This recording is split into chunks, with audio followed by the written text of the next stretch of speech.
Excellency, ladies and gentlemen, hello and welcome to the debate program of this year Krokodil Festival. We will have two debates today. The first one is titled Unifying Strength of Diversity, European Literature Through Time, Genres and Languages. It is also the title of the project, the publishing house IPC Media, whose I'm its editor-in-chief, Aleksandar Božić.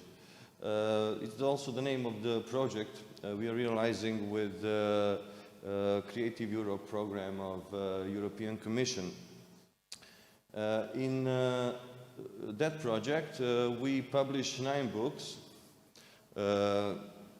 First, it's Patrick Urženik, Opportune Moment, 1855. It's Czech author. It's translated from Czech by Uroš Nikolić. Then Marćin Viha's The Things I Didn't Throw Out, translated by Jelena Jović.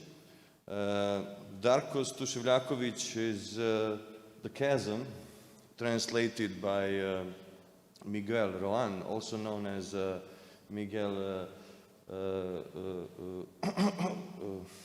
González Andreu. Then the selected plays by Norwegian author Jon Fosse. Then 6 comedies by Titus Maxius Plautus, 7 comedies, sorry. These 7 comedies have never been translated to Serbian and published in Serbia before. It was translated by Dejan Acović. We also publish in this project, just a second to remind myself, yes, Miroslav Spenkov, East of West, that's the short story collection, translated by Jasmina Jovanović, and Uglješa Šejtinac, quite modest gifts, translated by Brigitte Mladenović. We have a guest here for you today. The first guest is Mr. Marcin Viha, a Polish designer, columnist, and author. The author of The Things I Didn't Throw Out. And along with him, we have Jelena Jović, who translated the book and who will help us translate Mr. Viha's Polish. Please have a seat. Then we also have Darko Tuševljaković, Serbian author, writer and editor, whose novel, The Chasm, is translated by our third guest, Miguel Roan, who will... Miguel, can you hear us? Hello, Miguel. Hello, everybody. Miguel is here with us online. And thank you all for coming. The second debate is the title of this year's Krokodil Festival. It's Borders versus Frontier. The moderator of that debate will be Ljubica Gojgić. Mr. Wicha will also be in that debate, and other guests. I'd like to start with the term of European literature.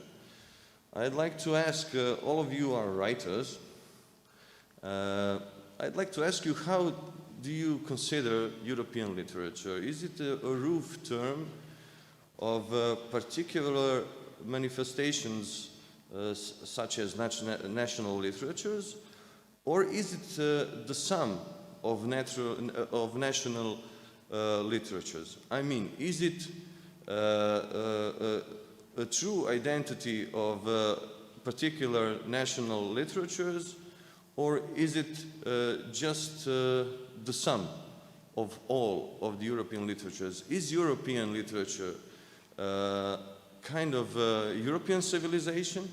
Is it determined by geography, or it has a broader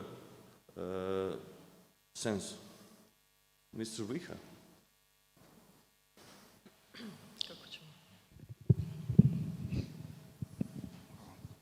Nie mam pojęcia. I have no idea. I don't know. It's always my first answer.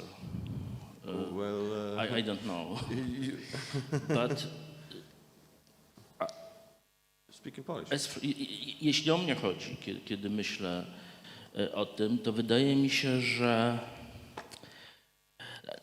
dla mnie w literaturze strasznie ważni są czytelnicy. I kiedy patrzę na ludzi, którzy czytają w Polsce, to myślę, że oni czytają zarówno książki, które oryginalnie zostały napisane po polsku, jak i tłumaczenia. So for me, when I think of literature, the first thing that comes to my mind are the readers that will read the book both in Polish and in translation.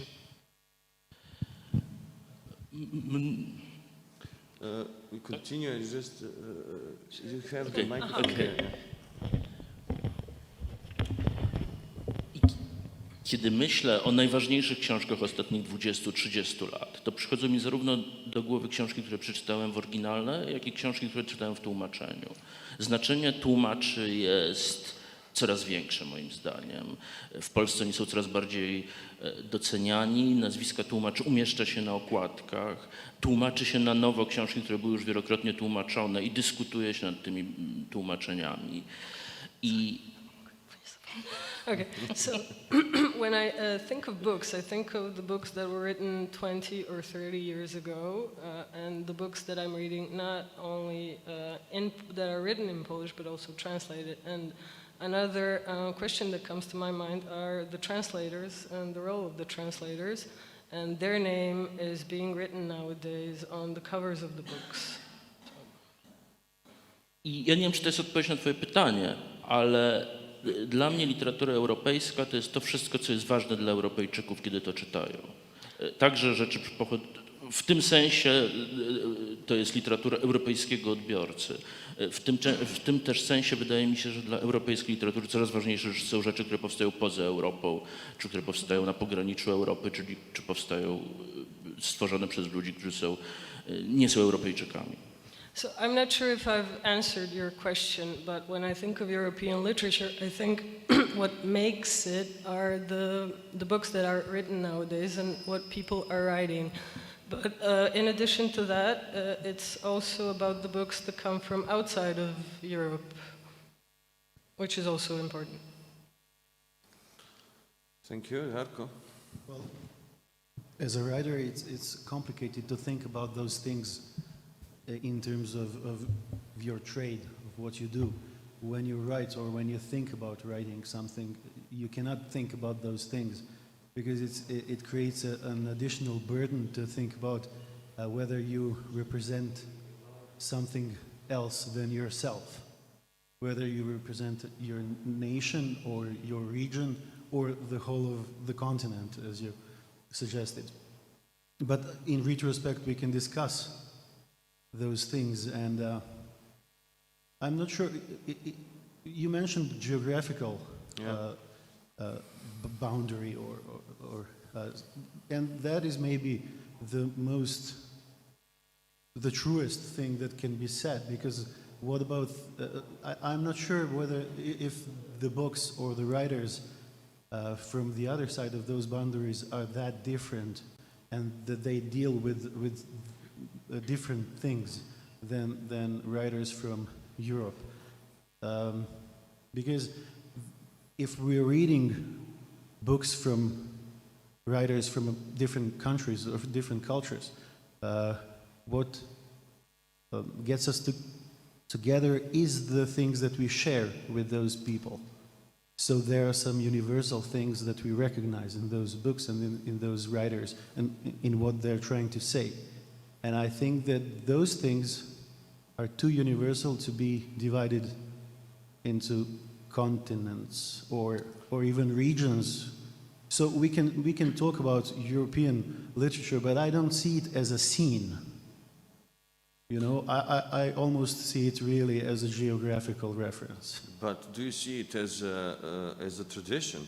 You Well, of must step into the dialogue with that tradition. Of course, because writers weren't born yesterday, and literature is a thing that has its own history, and that history has to be rooted in the place that those writers come from.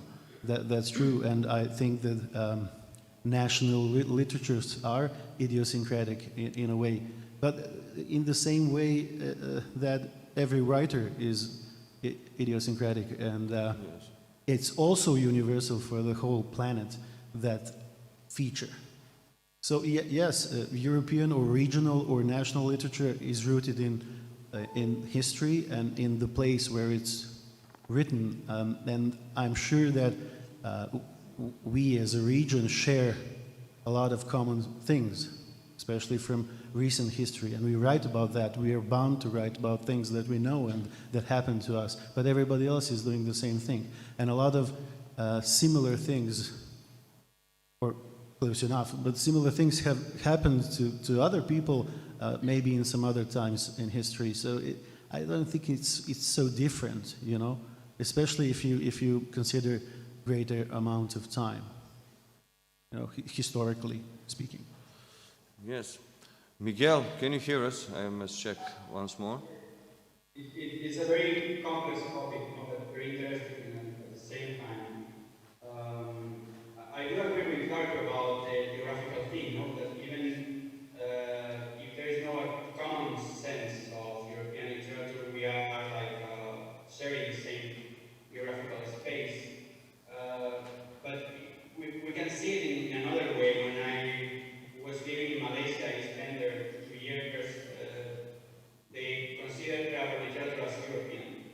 They don't talk much about Spanish literature or German literature. They consider that we belong to the same group. So it's like two sides. You recognize yourself as well as others recognize ourselves.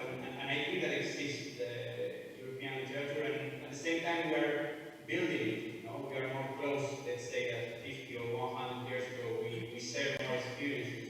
For example, behind me there's like this cells belongs to my dad. And the whole room is full of books of the Second World War, you know, written by European authors. And when I asked my dad why he's reading all the time, you know, like essays and novels about the Second World War, he told me that it's a way to understand as well the humanity. You know? So we can, through that European experience, that it was not only in Europe, it was as well also in the United States or in Asia, we can understand human being in general. But I think that there is we still in every country like very focused in our national literature, but it's normal because we always need to create this kind of national narrative. But when I was a kid, I was really eager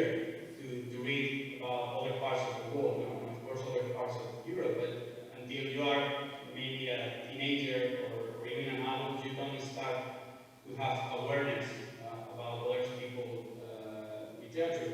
So I think it's good to think that there is a European literature that in order to find things in common between writers, translators, mindsets, ways of thinking, and at the same time we are building what is nice at the same time. Since you're Spanish, and the Spanish language is sort of specific in terms of geography, Latin America is also Spanish-speaking. I'd like to ask you, Miguel, one more thing. When a reader in Latin America reads a Spanish book in Spanish, do they consider that book Spanish or European? Do you have an opinion on that? No, we go about with American literature. And for example, in the 60s and 70s, it was this like Latin American room. Yeah? Marquez and Fuentes and so on and so forth. So we keep that link like through the language, and that allows us to understand a lot of Latin American reality, while at the same time, for example, Balkan reality that is closer for us is very, very far away, and there's this paradox. So it's one of the reasons that I decided to translate Balkan literature, Yes. not only because I love it, because I thought about the contradiction of being so focused in Latin American culture that's very interesting, is very powerful, is very, very rich, but at the same time not paying much attention to our own neighbors that are part of our, let's say, European world. But yeah, definitely we enjoy that language, and we enjoy the fact that we don't have to translate it. That we share the language that is Spanish language, Mm-hmm. and that's the reason that we have very close links with the region. It's with the music or cinema, to make the Spanish language more powerful. Yes, I see. Thank you, Mr. Wicha. Last night, while we were having a dinner, you told me what was the main motivation for writing the things I didn't throw out. It is a very personal book. It gives a nice portrait of your mother. It is a reconstruction of the whole historical period of the second half of the 20th century in Poland. And you told me it was a specific moment in your personal life and in Polish history when you had an idea for writing the book. Would you repeat that to our public? Tak, oczywiście. Yes, of course. Dla mnie literatura czy pisanie to jest zawsze jak szmuglerstwo. For me, literature, as well as writing, is sort of like smuggling things. Swoich doświadczeń, Of my own experience, opinii, of my own thoughts. przemycanie czegoś z jednej kultury do drugiej, z jednego języka do drugiego, z jednego czasu do innego, z osobistego życia do publicznego. And smuggling all of those things from one culture to another, from one language to another, from a personal experience to a wider one. Kiedy umarli moi rodzice, chciałem napisać książkę, kiedy umarła moja matka, chciałem napisać książkę o rzeczach, które zostały w jej mieszkaniu. When my mother died, when my parents died, after her death, I wanted to write a book about all the things and the stuff that were left behind in her apartment. Ponieważ jestem designerem i wcześniej już pisałem książki na temat projektowania, designu, mebli, okładek książkowych. Being a designer and also having written a book about the design and the furniture from Poland. Ale kiedy zacząłem pisać tę książkę, to był taki czas, kiedy różne wydarzenia na mnie zrobiły wielkie wrażenie. But when I started the book, a lot of things were happening in Poland and they made quite an impact on me. To była aneksja Krymu, It was the annexation of the Crim, która przypomniała nam, że granice nie są na zawsze. which reminded us that borders are not eternal.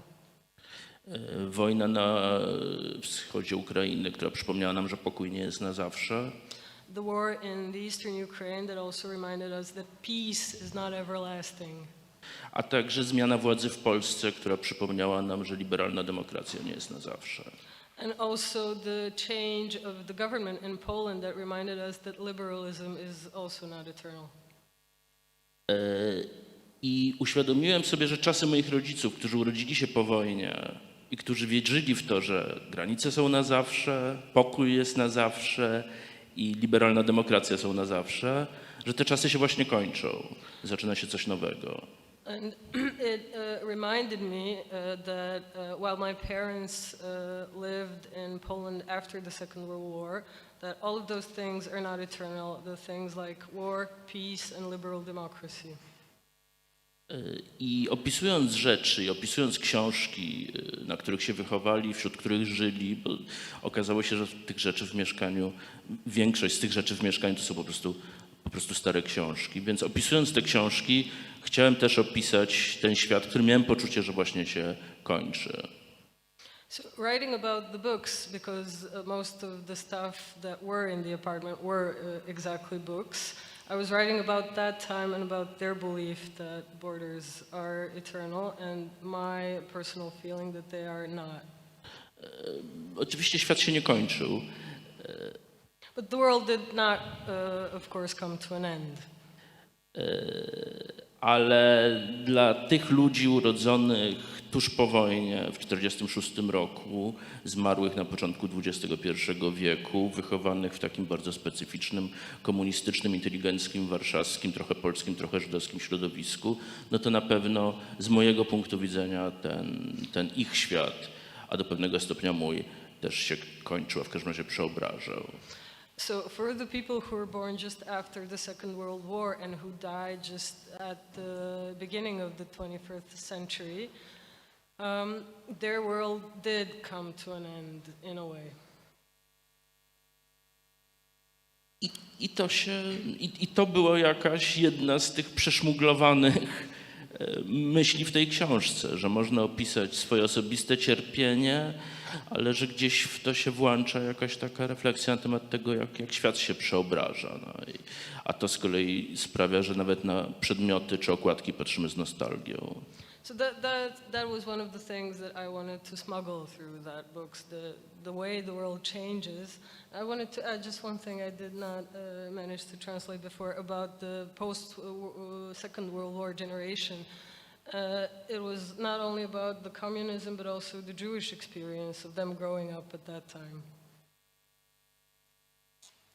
Thank you. Darko, in your novel,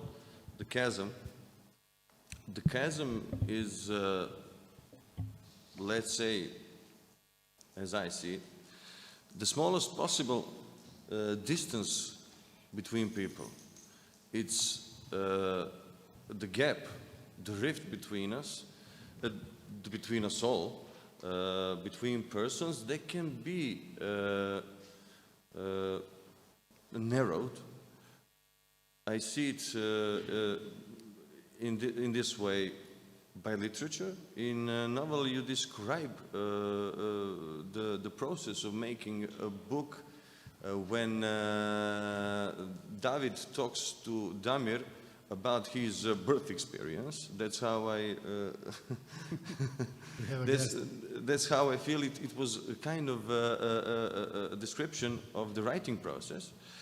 But you said it was that gap, that chasm, that was, let's say, the condition for being friends, for being together.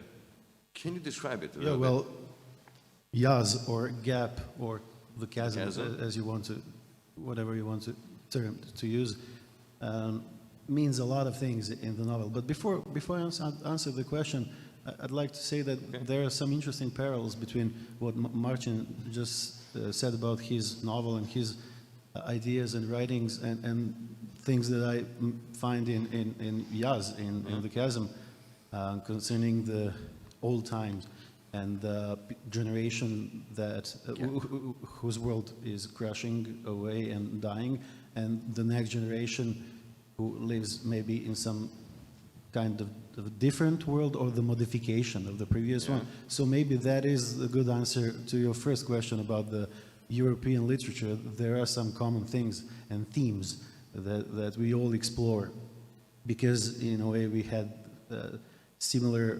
experiences in recent history, I guess. And to go back to that gap in the chasm, well, it is basically a generational gap between the father and the son in the novel. But there are a lot of other smaller gaps in it, between a husband and a wife, between generations, between nations, between views on history. Wow, should I sing something for you? And what I said at some point in the novel is that that gap has to exist in order for communication to be productive at all, because it doesn't let us get lazy. It's an obstacle, because we're not the same. We can have some same opinions, we can share some experiences, but we are not totally the same. There's always a difference, and maybe that difference is that small gap that is necessary for us to communicate. Because when we hit that obstacle, we have to try to go around it or to jump across it. And that is essentially the communication between two people, two nations, or whatever, two continents, if we spread the story. But so that's maybe some overall idea of the gap. But in the novel, you can see it in a lot of details and in interactions between different characters in the novel. Thank you. Miguel, I'd like to ask you two questions, as a matter of fact. First, as a translator of The Chasm, it's not your first translation. You've translated Estoril, Dejan Tiago Stankovic's Estoril. Can you tell us first, what's your main motivation for you being a writer, becoming a translator? That's the first question. And second, having in mind what Marcin and Darko said about post-communist experience in Europe, you as a Balkanologist, you have a broader point of view. Can you tell us, is post-communist experience or communist experience a genuine European experience, in your opinion? Well, I just have 5 minutes, no? Well, first of all, I'm very glad to translate Darko's book, because I learned a lot through that experience. You know, I think that that's part of my main motivation for translating. I think first of all it was that I analyze the region, I write about the region, I teach about the region, and my main inspiration for writing is the region. But I missed something, and I think that thing that I missed was a more overall or more holistic point of view. And I think that literature reads that margins that science, politics, sociology, or anthropology by itself do not reach. Literature and ethnography helped me a lot to understand concerns, fears, way of thinking, this generational fracture between Yugoslav and post-Yugoslav.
Thank you, Miguel. Marcin, I would also like to ask you two questions. You said a moment ago the borders are not eternal, the peace is not eternal. Are the books eternal? In your book, you say I'm paraphrasing of course, that books are witnesses and traces of our human existence. It's dusty barricades, as you call them. Is it in a way, like Bulgakov said, that manuscripts doesn't burn? And the second question, that's the question I wanted to ask you the moment I met you. The genre classification of your book. Some people categorize it as a collection of essays. Some categorize it as a novel. Do you accept categorizations in those terms at all? Is it acceptable for you, or you think that genre is maybe not important at all?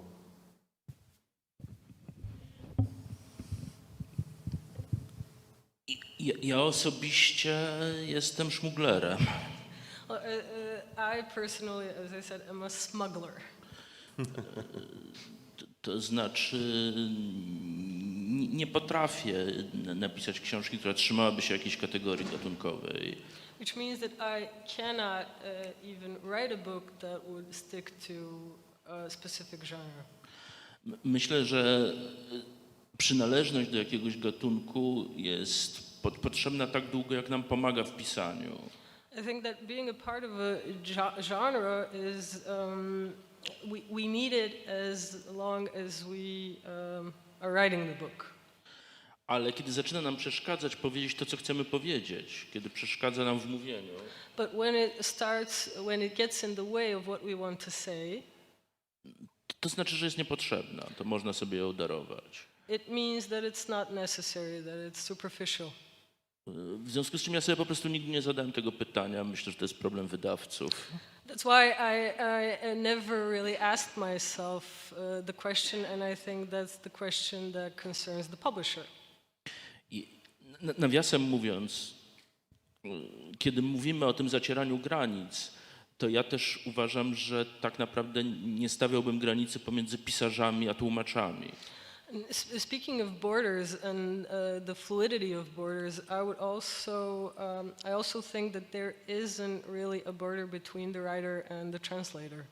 W języku, na który tłumacz jest autorem tej książki, przynosi ją do tego języka, wybiera ją, podejmuje decyzje, które mają wpływ na dalszą historię literatury tego języka. Just by choosing the book, the translator is translating it into another language, into another culture. Ale to tylko uzupełnienie do twojego poprzedniego pytania i jeszcze uwagę na temat szmuglowania. But that was just in addition to your previous question and on the topic of the smuggling. Oczywiście, że rękopisy płoną. To jest odpowiedź na twoje pierwsze pytanie. Of course, the manuscripts are burning. Obaj mieszkamy w miastach spalonych bibliotek, więc coś o tym wiemy też z doświadczenia naszych krajów i naszych miast. Because we both live in the cities and in the countries that a lot of libraries were burnt down. Ale także książki wydrukowane, nawet nie chodzi o to, że one dramatycznie płoną, one po prostu po pewnym czasie się dezaktualizują. Even when books are not burning or being burned, in time they get less contemporary. To jest moje doświadczenie likwidowania biblioteki rodziców. To o tym jest trochę cała ta moja książka. Że oczywiście są książki, do których wraca się po 200, 300 czy 500 latach, ale to jest bardzo niewielka część całej produkcji z tego czasu. That is exactly what my book is about. We do return to books that were written 200 or 300 years ago, but it's a small amount of books, actually. A jako współczesny pisarz mam świadomość tego, że piszę książki, które za rok trafią do składnicy przecenionych książek, a za 5 lat ktoś będzie próbował je sprzedać w antykwariacie i nie znajdzie chętnych. Being a contemporary writer, I am aware that in a year my book will just will not be at the market, and in 5 years it will be probably in the old bookstores. Jeśli mam szczęście, to te terminy się wydłużą do powiedzmy 10 lat. And if I'm lucky, I will have some 10 years until that. A za 30 lat może ktoś to odkryje w ramach znajdowania jakichś zabawnych kuriozów w przeszłości. But in 30 years, if I'm lucky, maybe someone will find it and discover it like some curiosity from the past. Albo nie. Or not. I to jest takie przekonanie, które, że tak powiem, jest moim pisarskim credo. And this belief is sort of my literary credo. Ale to nie znaczy, że książki są nieważne. Which does not mean that books are not important. Bo to, co w nich jest ważne, to po prostu będzie żyło dalej w nas, w naszym sposobie myślenia, w naszym sposobie mówienia, w naszej wrażliwości. Because that is important will continue to live within us and through our experience, through our thoughts. Amen. Amen. Darko and Miguel, I wanted to talk with you about the chasm. Darko, I'd like to ask you, is Stojadin a sort of state of mind? Does that state of mind reflects only a Serbian state of mind or Balkan state of mind? Does it communicate with European state of mind? Is it also a sort of a symbol of technological failure in technological progress of our region or our country? Well, it used to be that symbol, I think, because the idea of Stojadin, of that Zastava automobile, was to that every citizen could have a cheap car. The quality wasn't that important, although those machines worked for decades if people took care of them, actually. But it wasn't a luxury car. It was just something that could get you from point A to point B, get you to the coast, to the seaside. And so it is a sign of the times. You inevitably connect that with former Yugoslavia, and because it is the product from that time. But okay. Let me add something. It is also an Italian car which was licensed for massive production in Yugoslavia. In that way nothing changed because we're still producing Fiats in Kragujevac. But in the novel, I put it in Kragujevac, actually, in 2000s, in the 90s, actually. During the 90s, Kragujevac was sometimes called the Valley of the Hungry, because of that factory, Zastava, because many people from the city worked there. A lot of people from the city, and it's not a small city, worked there, and during the 90s, Zastava was practically dysfunctional completely, and those people were left without jobs, without any income.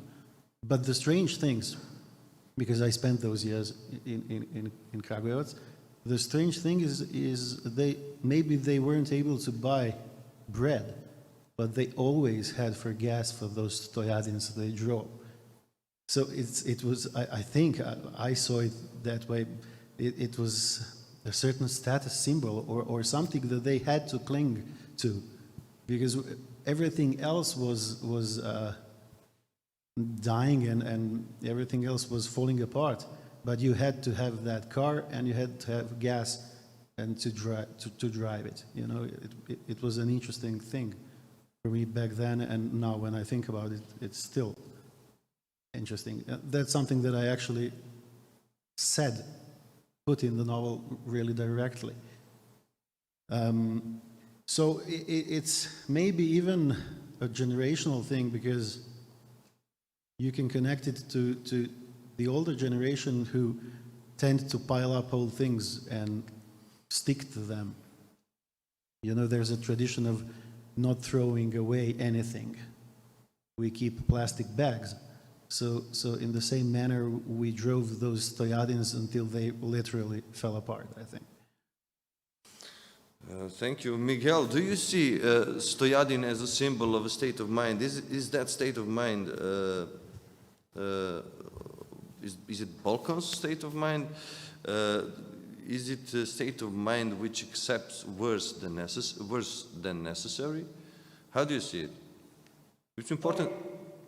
It's complicated and not necessary, you know. I think that Darko did an amazing job because he put, you know, on the steam a lot of symbols that is so kind of generational fracture, you know, like Bogdan the dad is like army general, but Damir the son is homosexual and graphic designer, you know.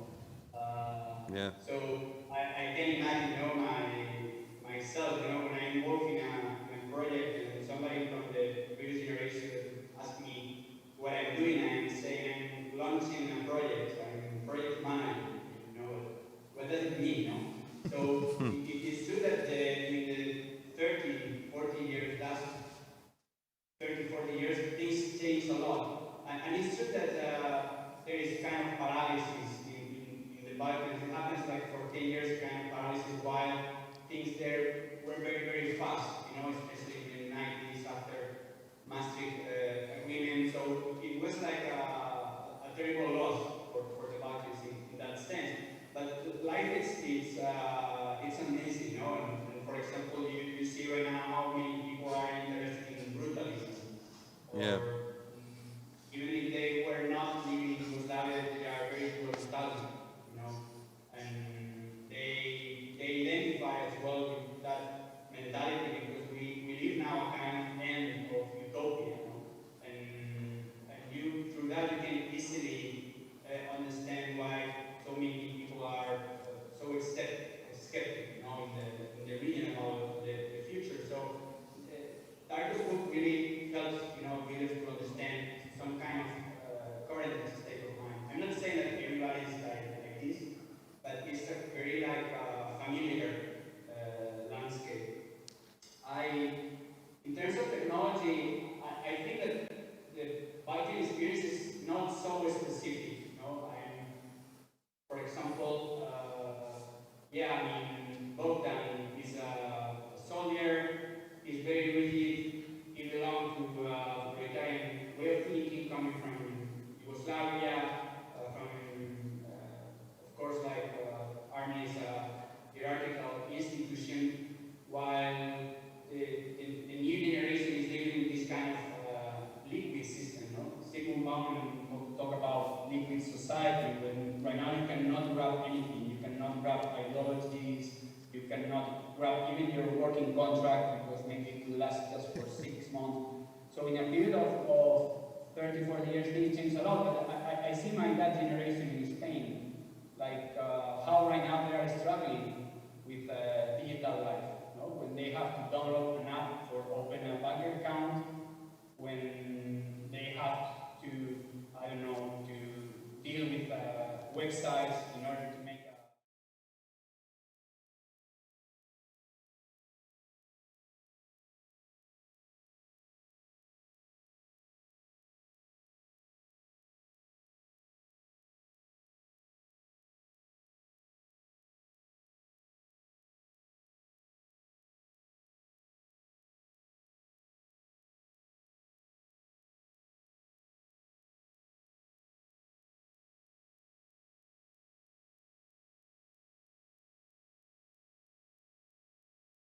they are 20 years. So yeah, I mean, Balkan things can be very specific, but at the same time can be just like the rest of Europe or even the rest of the world. Yes, thank you. Marcin, one of the main and most important aspects of your book is being Jewish. And I'd like to ask you,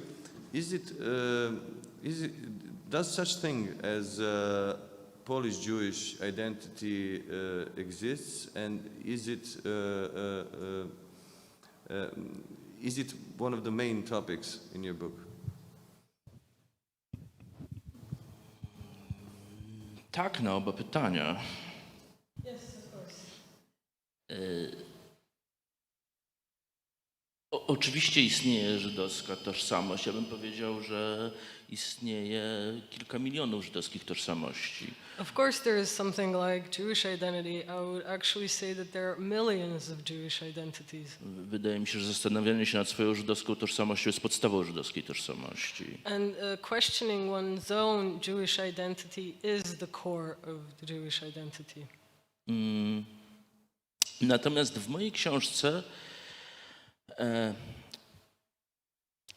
mojej książce to wygląda w ten sposób, But in my book it looks a bit differently. że to jest taka książka, w której jest o języku. Ona dla mnie jest przede wszystkim może książką o języku. Because it is a book mainly about language. Więc mówimy o języku dwojga ludzi, mojego ojca i mojej matki. So we're talking about the language of two people, my father and my mother. Oboje pochodzili z mieszanych rodzin. They were both from mixed families. Obie matki moich rodziców, obie moje babcie były Żydówkami. Both mothers, both of my grandmothers were Jewish. Moi rodzice i moi dziadkowie posługiwali się wyłącznie polskim językiem. And all of them spoke only Polish. I teraz powstaje pytanie, czy w tym polskim języku, czy w ich sposobie mówienia, sposobie żartowania,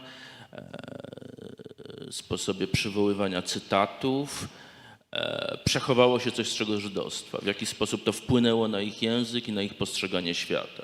And now the question being raised in that is there something in the way they spoke, in the way they laughed, in the way they quoted?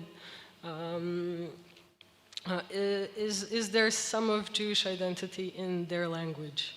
Mówiąc w największym skrócie, to jest historia kobiety, mojej matki, która rodzi się po wojnie. In short, it's a story, a history of my mother, a woman born after the World War II. Jako dziecko może wie, że jest Żydówką, może nie wie, może się tego domyśla. And being a child, she might have known, she might have thought something and might have suspected something about her origins. Nie jest to temat, który się omawia. But it wasn't a topic that was spoken about. I nie jest to temat, który wydaje się ważny. And wasn't so important.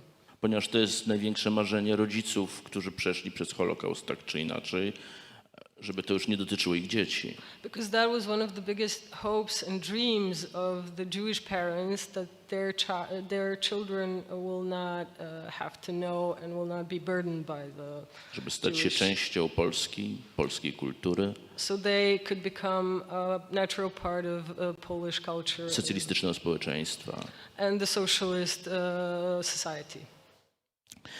Czasy się zmieniają, nadchodzą lata 60. i w miarę jak one się rozwijają, w Polsce narasta taka specyficzna odmiana antysemickiego nacjonalizmu, komunistycznego nacjonalizmu. But the times are changing, so throughout the 60s the things have started changing, and there was this slow and then faster wave of anti-Semitism on a national level. I pod koniec tej dekady w 1968 roku moi rodzice i ich przyjaciele dowiadują się, że właściwie to nie są u siebie. And at the end of the decade, in 1968, my parents and their friends are realizing that they are no longer welcome. Że są obcy. That they are strangers. Większość przyjaciół moich rodziców wyjeżdża. And most of my parents' friends are moving away out of Poland. No, oni zostają. But my parents are staying. Z przyczyn, których do końca nie rozumiem. And I'm not sure I understand completely why they've stayed. No i życie toczy się dalej.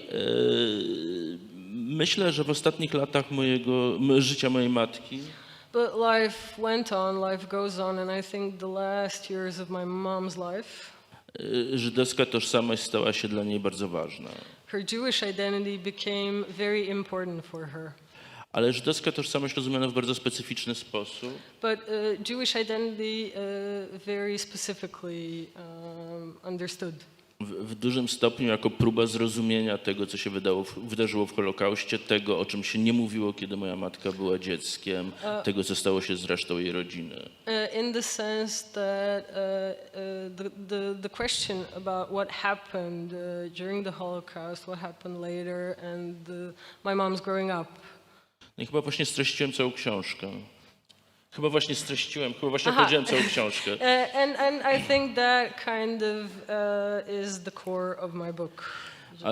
Ale dowcip polega na tym, że to właściwie nie jest powiedziane, że ja próbuję to znaleźć w tym, co ona czytała, w tym, co ona mówiła, w tym, jak się zachowywała, a nie w jej deklaracjach. But the joke is that it's not openly said. It's what I was trying to find through her books, through the things she said, through her jokes. Więc w jaki sposób temat żydowskości i zainteresowania językiem dla mnie jest spleciony? Zainteresowania polskim językiem. So in a way, for me, the question of the Jewish identity is like interwoven with the Polish language, interconnected. Thank you. Darko, in your novel, The Chasm, Bogdan, one of the characters, he was an officer in Yugoslav army, a retired officer of Yugoslav army, and while being on holidays in Greece, he looks at the Dutch and he considers he despises the Westerners by thinking of the Dutch young people as not even fit to start the military training, and he despises it. He rejects his son because he said his son is not like his soldiers, who were, I paraphrase, fools, but men, masculine, smelling of life. Is that kind of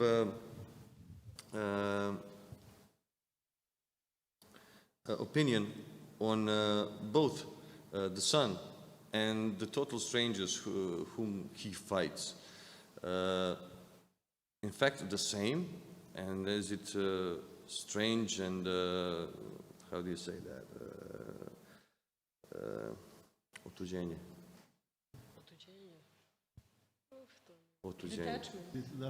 Detachment, yeah. Well, I think Bogdan is I try to make Bogdan an interesting character because I try to combine some stereotypes that we have in culture and in popular culture about aging soldiers, and that stereotype has its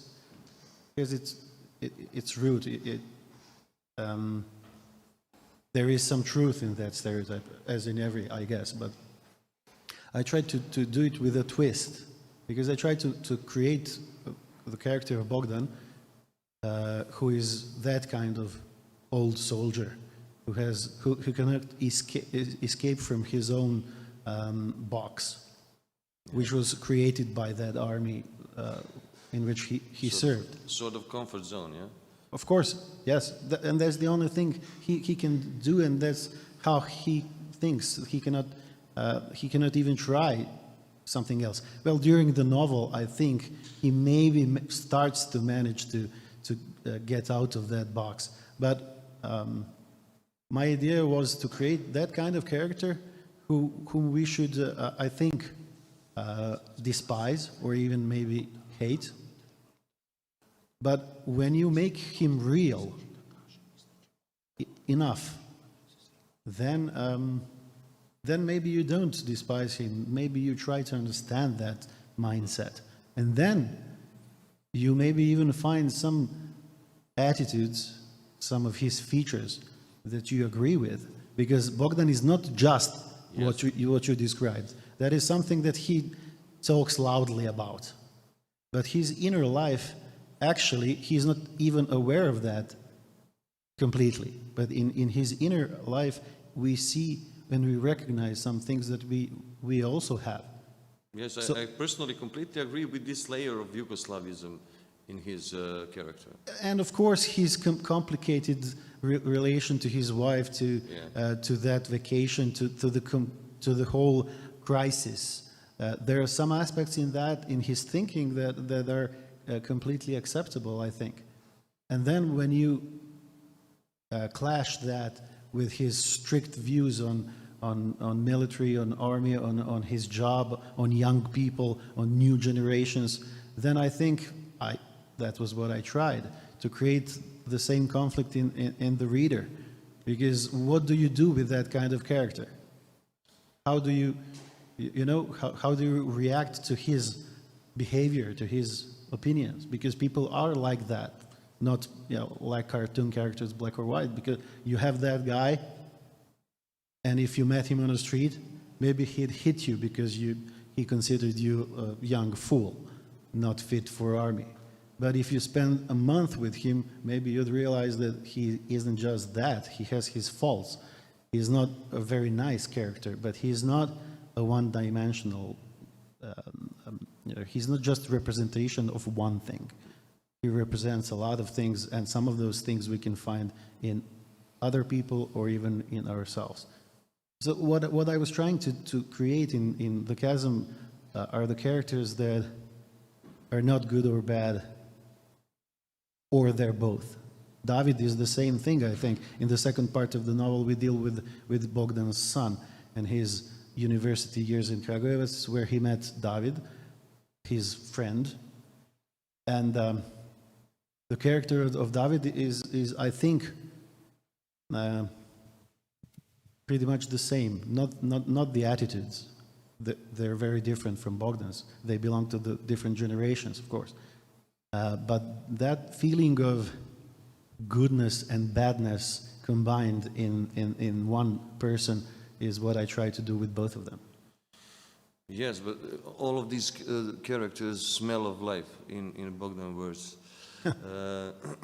Miguel, I guess you noticed in the book that the gap between the son and the father, Bogdan and Damir, is also seen as the gap in their views on the West, the Westerners, and this might be specifically interesting for you as a Balkanologist. Bogdan's view on Greece and Greeks, that's pretty untypical for Serbian. Yeah, very interesting topic, because what Darko said is very relevant, not just for this book, but for life in general, like to understand. Yeah. There is a lot of bitterness and resentment in this character, but I sense that bitterness and resentment in the society when I was living there. So it's very important to understand the context. If you understand the context, you can identify yourself with Bogdan.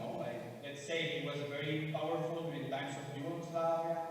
Maybe he was as well very powerful during the crisis during the 90s, in the sense that he has contacts in the public administration. But then after 2000, he's sick. He's not really in love with the wife. Was forced to do this paradise tourism. I did it as well. I found out as well Balkan recent people going there and spending there I don't know, 300-400 euros for 5 to 10 days, when maybe in the times of Yugoslavia they were spending a whole month in a very comfortable situation. So it's always for a society the worst thing to go backwards. And I think that Bogdan is an example of that. I think that if you feel, as I guess that they were isolated back then in the Yugoslav fragmentation, and they were alone, and as well it's even worse when you were bombed in 1999, not only by Western countries, but bombing by your previous allies. How things change fast, and you are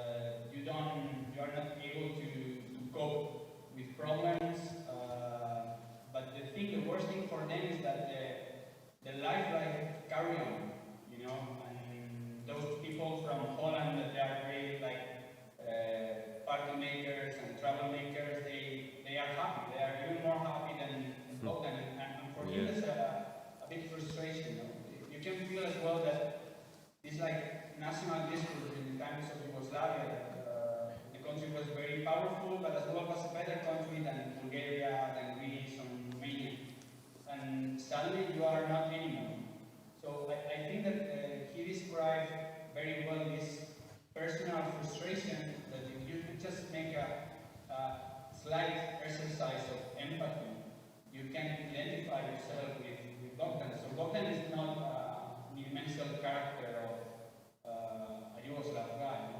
It's just this kind of loss that many people had during the 90s, and they cannot deal with the current times. And somehow we should help them, no?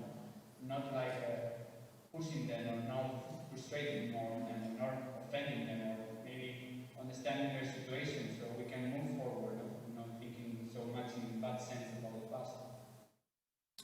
Thank you. We must finish now. Ladies and gentlemen, Your Excellency, our guests were Miguel Roan, also known as Miguel Rodriges Andreu, writer and translator, Darko Tuševljaković, writer and editor, Jelena Jović, the translator, and Mr. Marćin Viha, designer, writer, and the columnist. Thank you all for coming and for listening. Stay tuned for another debate, Borders versus Frontiers, and join us in the banquet. We're having a banquet here. Thank you.